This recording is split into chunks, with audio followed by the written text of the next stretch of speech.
October 29th, 2022. This is the avocado tree in my backyard in Carpinteria. And I've been living here since 2004, so 18 years.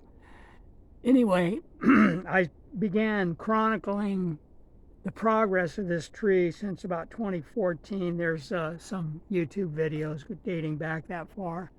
And then this is another avocado orchard, belongs to a neighbor, a big orchard. I think it's 10 acres or more.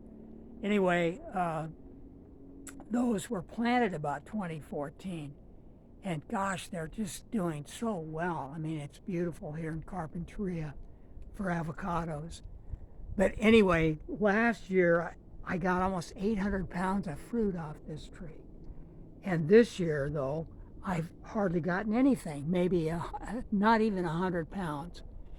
But it looks like I'm going to have a really big crop coming maybe at the end of this year, early next year. And there's also an off bloom happening this year. Now, normally they might bloom in, March, April, springtime. You get the flowering. It'll look like this. You get flowers that, now these flowers have already dropped, and but you can see where they were. And you can actually see little tiny fruits there that'll probably not stick.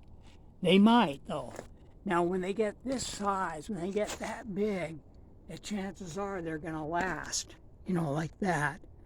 So not only do I have a normal crop, which looks like this, but I'll have 6 months later, I could have another crop, off bloom, they call it. Well, I don't know. Anyway, so you can see off blooms mixed in with the regular bloom. And I'm thinking combined, I might get 1,000 pounds off of this tree. But what I really wanted to show today was the pruning that I've recently done. And I'll put a link to a recent video showing you how much more foliage there was here.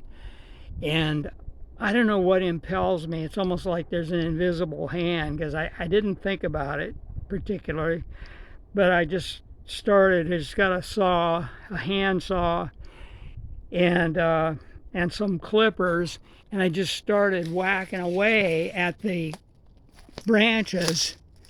What you want to do is the really interior branches don't really bear fruit. I mean, you can see some there, but there's a lot of, branches that want to die back. So you just might as well get rid of them. And there's some here. Well, here's an interior branch that's loaded with fruit. So you have to scope it out and look at all the, regular crop that's on this tree. I mean, it's just so unbelievable. And it's a lot easier to get around, for one thing. And there was even a branch that was on top of the house, and I picked a lot of fruit off of it last year.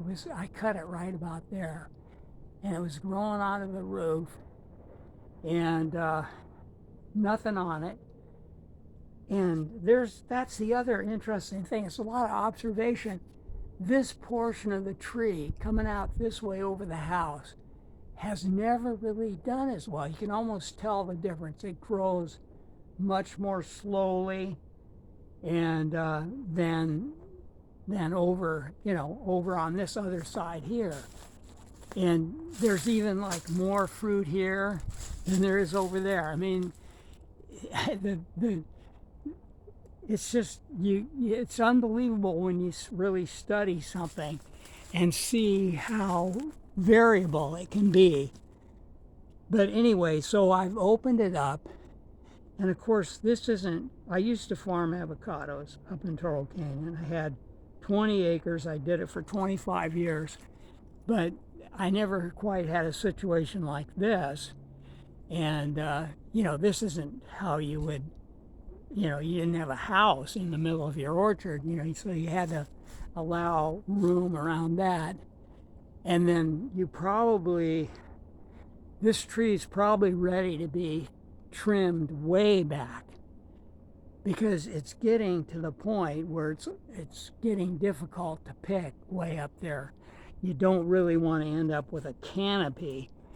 A lot of orchards that are not maintained well will end up just like you walk in there, it's like a roof 30 feet high in the air and nothing easy to pick. So you don't want to let that happen. But anyway, I'm pleased with the way this is going. Okay, I'm going to interrupt this now.